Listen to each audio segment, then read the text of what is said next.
la Ciudad de México no duerme, nunca lo hace. Es un monstruo benévolo que respira con un ritmo propio, un murmullo constante de vida, de tráfico, de sueños y de prisas que se cuela por las rendijas de cualquier ventana. Aquí, en mi cabina, en el corazón de la bestia, ese murmullo se convierte en el telón de fondo de mi trabajo.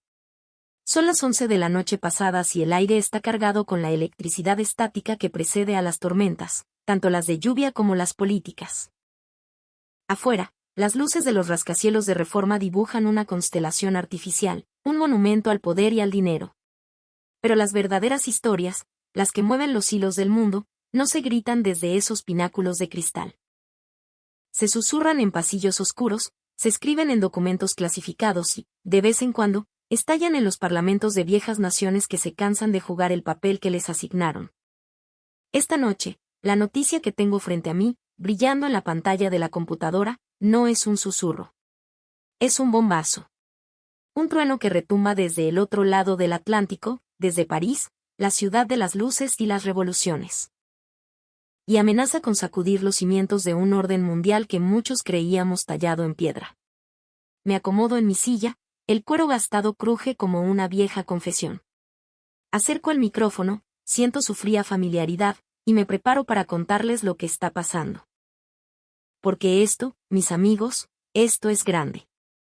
Señoras y señores, muy buenas noches. Les habla su amigo, Ricardo Morales, en otra emisión de La Cruda Realidad. Y vaya que la realidad de hoy viene más cruda que nunca.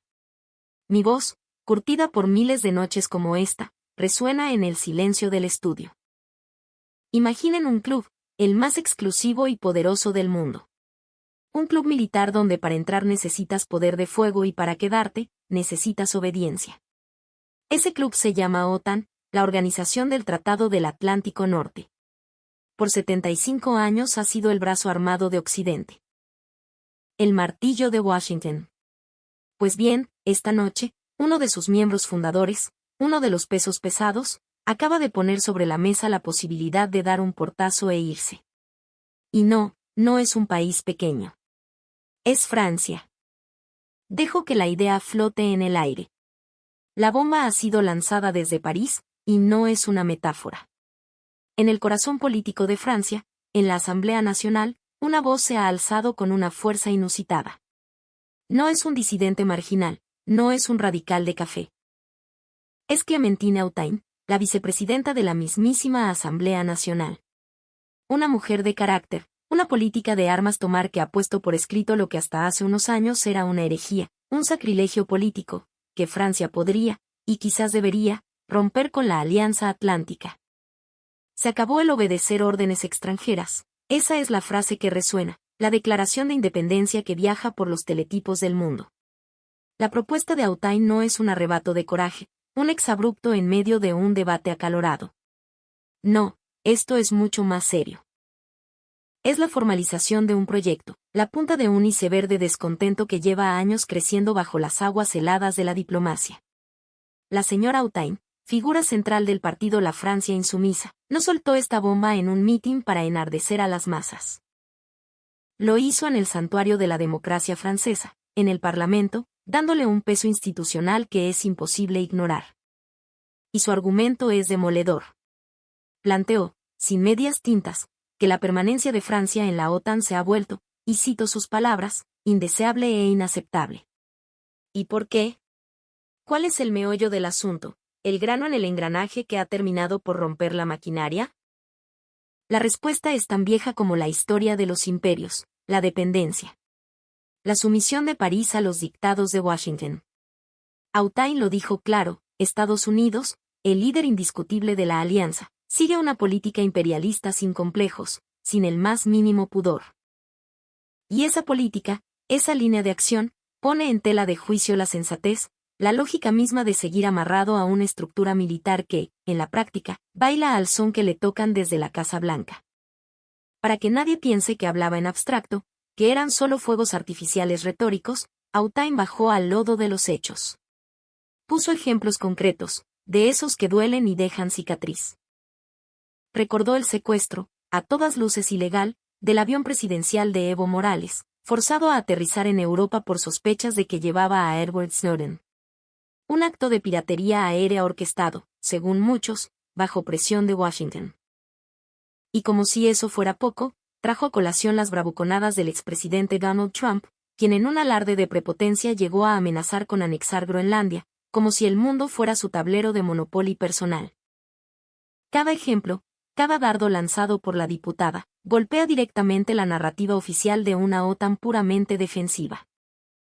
Lo que ella revela, o más bien confirma, es una maquinaria de poder que opera por encima del derecho internacional, una herramienta al servicio de los intereses de una sola nación.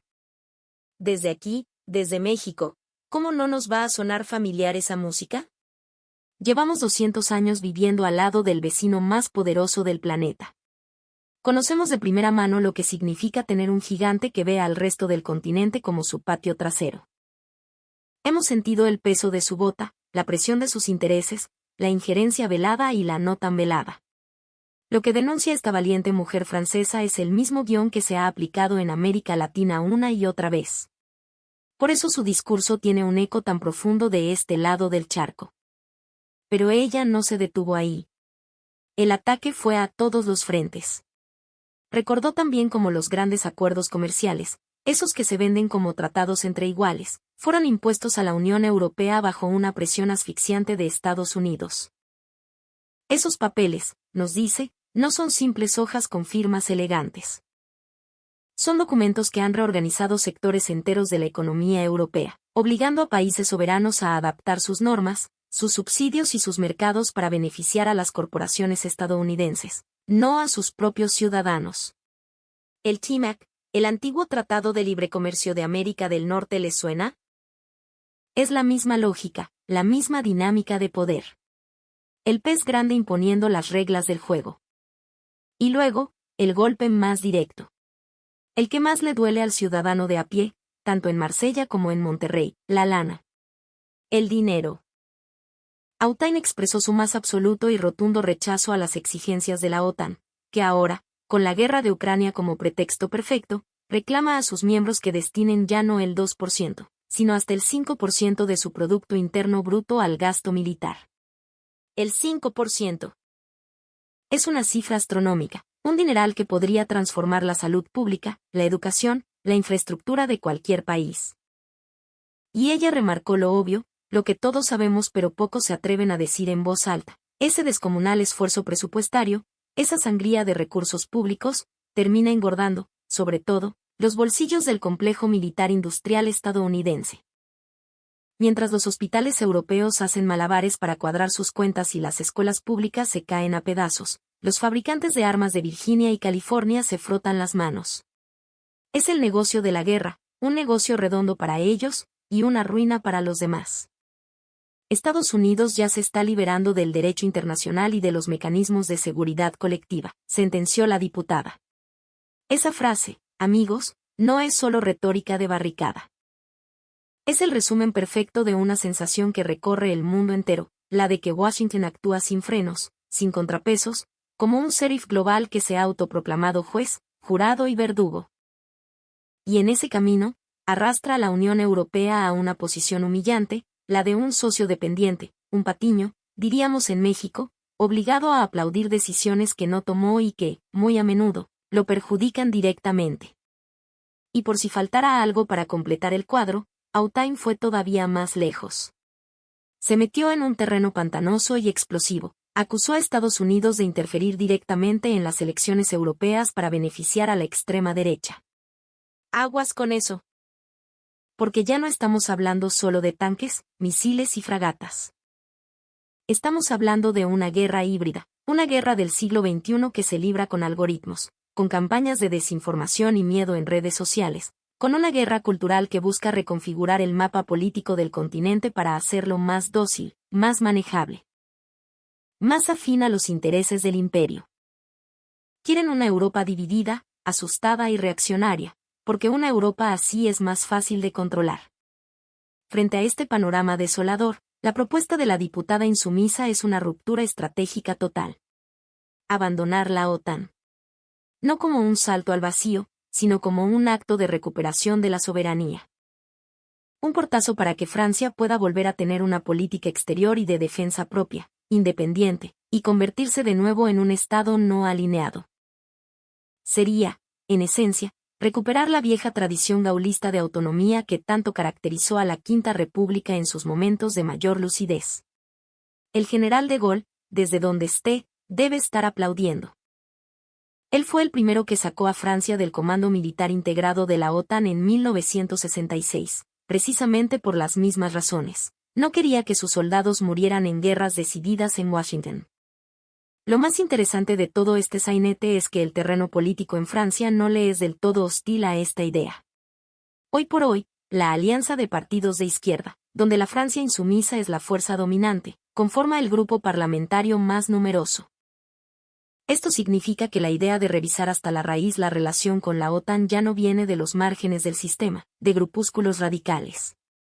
Viene de una fuerza política central, una que marca la agenda en la Asamblea Nacional. Pero aquí viene lo bueno, el giro de tuerca que hace esta historia aún más fascinante. Las críticas a la OTAN no vienen solo desde la izquierda. ¿Qué va? Desde la otra punta del espectro político, desde la derecha nacionalista de Marine Le Pen, que controla más de una cuarta parte de los escaños, también se han lanzado misiles verbales contra la alianza. Por razones distintas, claro está. Unos lo hacen desde el antiimperialismo y otros desde el nacionalismo más puro y duro. Pero el resultado es el mismo, los extremos del arco político francés coinciden, como en una extraña pinza, en cuestionar la tutela militar de Washington. Y para rematar, ni siquiera el centro, el poder establecido, está del todo cómodo. El propio presidente Emmanuel Macron, el elegante pero acorralado inquilino del Palacio del Elíseo, ha lanzado sus propios dardos envenenados contra la Alianza Atlántica. ¿Recuerdan cuando dijo que la OTAN estaba en un estado de muerte cerebral? No fue un desliz. Fue una advertencia calculada, una expresión pública de la frustración que se siente en muchas capitales europeas por la falta de autonomía estratégica dentro de una estructura que, en lo esencial, es dirigida, financiada y comandada por Estados Unidos. Las fisuras en el monolito de la OTAN ya no se pueden ocultar con capas de pintura diplomática. El edificio cruje por todas partes. Y justo cuando pensábamos que todo el drama se concentraba en París, justo cuando una diputada formaliza la propuesta de salida, desde el otro lado del tablero, como en una partida de ajedrez geopolítico, aparece una voz completamente inesperada. Una voz que lo cambia todo. Piensen en el hombre que durante la última década ha sido el rostro público de la OTAN. El hombre cuyo trabajo era, precisamente, vender la idea de una alianza fuerte, unida y eternamente vigilante contra la amenaza rusa. Su nombre es Jens Stoltenberg, el ahora es secretario general de la organización. Él manda más. El vocero principal de la línea dura. Pues bien, este mismo hombre, apenas unas semanas después de dejar el cargo, ha salido a la palestra pública a decir que hay que sentarse a hablar con Moscú. Se me eriza la piel solo de repetirlo. En una entrevista con un medio alemán, Stoltenberg, el halcón mayor, afirmó sin rodeos, con una calma que hiela la sangre, 3 cosas que son dinamita política pura. Escuchen bien. Primero, debemos discutir con Rusia el fin de la guerra en Ucrania.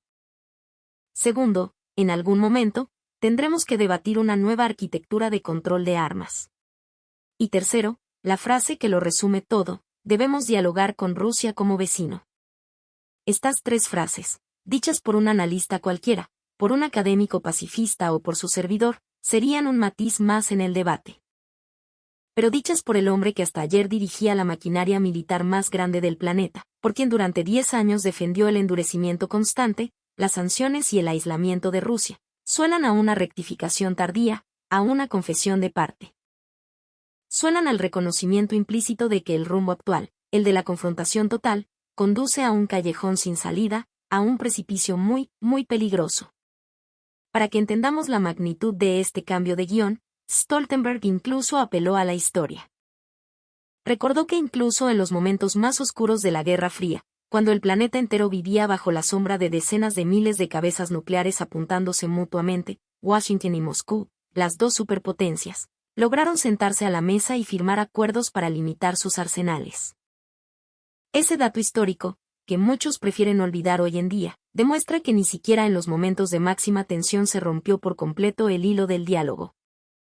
Había un teléfono rojo, había canales de comunicación, porque ambos sabían que un error de cálculo significaba el fin de la civilización.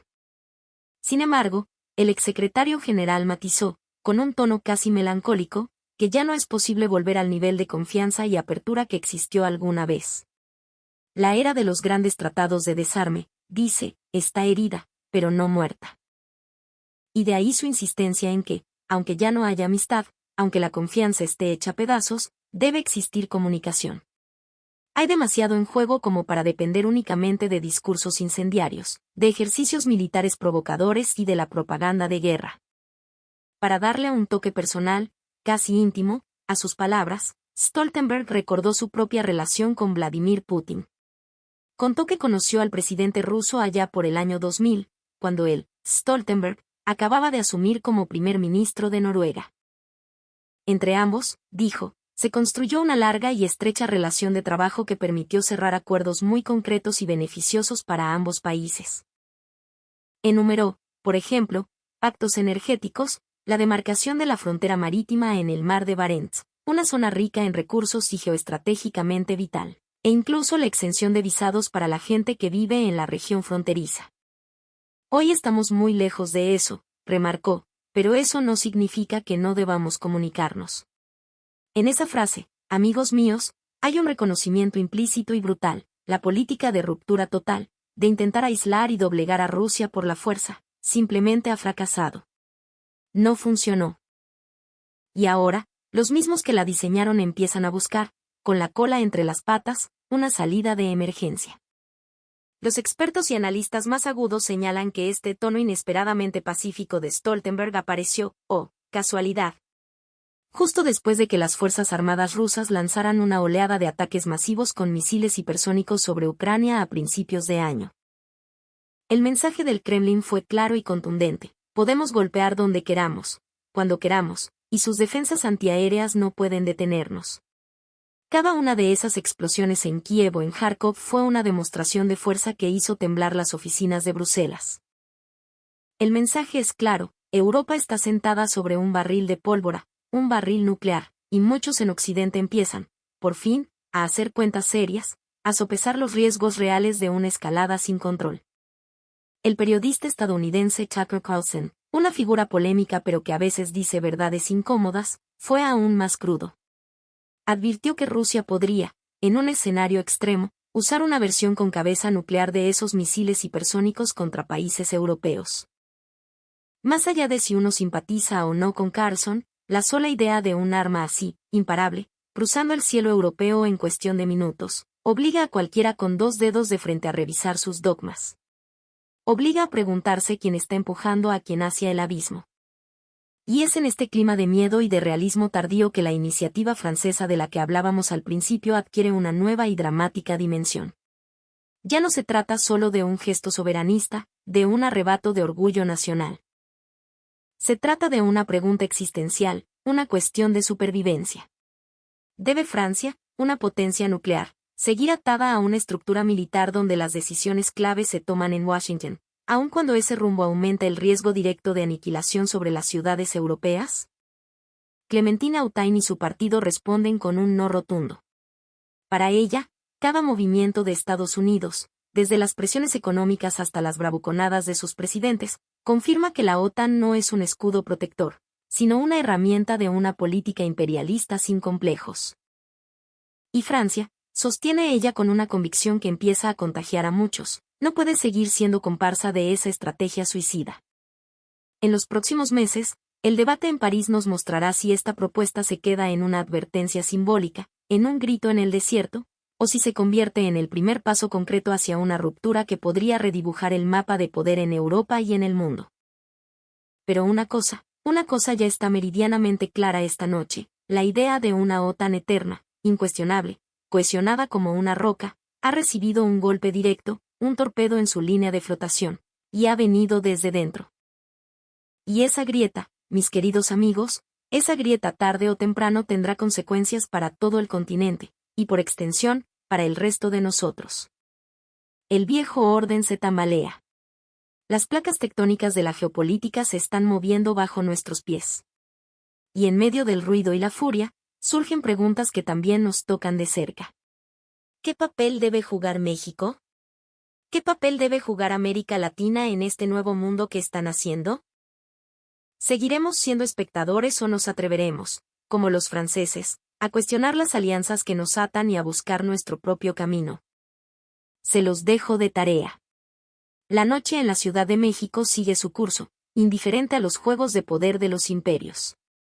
Pero aquí, en este pequeño estudio, seguiremos vigilando, analizando y tratando de entender. Soy Ricardo Morales, y esta es la cruda realidad. Buenas noches, México. Hasta que nos volvamos a encontrar.